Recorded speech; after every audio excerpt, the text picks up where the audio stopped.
দেশের সর্বোত্তরের জেলা পঞ্চগড়ে এবারের এসএসসি পরীক্ষায় পাশের হার 55.13%।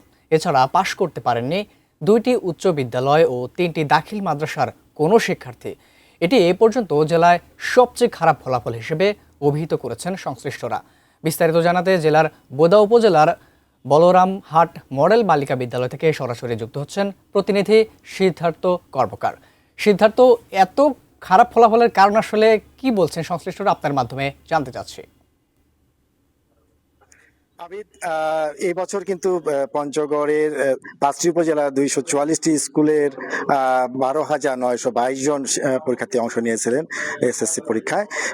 তো যেমনটি দেখা গিয়েছে যে আসলে এদের মধ্যে পাশ করেছে 7,124 জন শিক্ষার্থী। সেক্ষেত্রে 55.13% শিক্ষার্থী কিন্তু পাশ করতে পেরেছেন। এর মধ্যে জিপিএ পাস পেয়ে যারা পেয়েছেন তারা হচ্ছেন 645 জন শিক্ষার্থী। তো দেখা যাচ্ছে যে 5,798 জন কিন্তু শিক্ষার্থী অকৃতকার্য হয়েছেন এবছর।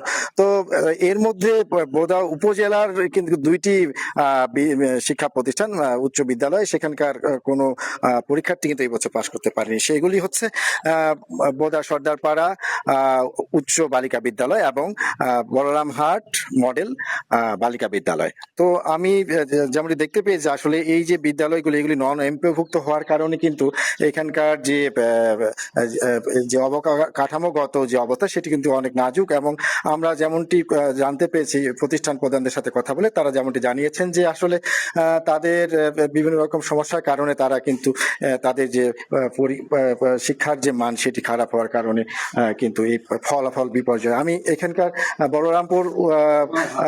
বলরামহাট মডেল বালিকা বিদ্যালয়ের প্রধান শিক্ষকের সাথে কথা বলছে। একটু জানাবেন আপনাদের এই যে ফলাফল বিপর্যয় এর কারণটা আসলে কি? আপনাকে ধন্যবাদ। আমাদের এলাকা খুব অবহেলিত গরিব এলাকা। আমাদের ছাত্রী মানে বাল্য বিয়ে হয়ে যাচ্ছে। এই রমজান মাসে 20 জন ছাত্রী ছিল পরীক্ষার্থী। রমজান মাস শেষে যখন বিদ্যালয় খুললাম আসে দেখি মাত্র 5 জন। এই জন্য আমাদের এই গরিব এলাকা এবং বাল্য বিয়ের কারণে আমাদের এই ফলাফলের বিপর্যয়। এছাড়া অন্যান্য আপনাদের শিক্ষকদের কিরকম কি অবস্থা? শিক্ষক আছে, আমাদের তো এমপিও হয় না। 25 বছর ধরে আমরা মেরামতের অধ্যয়ন করতেছি, স্কুলটা খুব কষ্টের মধ্যে ধরে আছি। যদি বর্তমান সরকার আমাদের এই বিদ্যালয়টি যদি সামনে দিনে কোনো সুফল আনে, যদি আমাদের এমপিও হয়, ইনশাল্লাহ আমরা 100% চেষ্টা করব রেজাল্টের, এবং 100% রেজাল্ট থাকবে আমাদের। ধন্যবাদ আপনাকে। তিনি যেমনটি জানাচ্ছিলেন যে আসলে যে এই যে নন এমপিওভুক্ত শুধুমাত্র এই 2টি উচ্চ বিদ্যালয় নয়, এছাড়া কিন্তু পঞ্চজেলা 3টি দাখিল মাদ্রাসা তাদেরও কিন্তু ফলাফল বিপর্যয় ঘটেছে এই বছর। তাদেরও কিন্তু শতকরা 100% পরীক্ষার্থী তারা কিন্তু কৃতকার্য হতে ব্যর্থ হয়েছে। তো এই ছিল আমার কাছে পঞ্চগড় থেকে।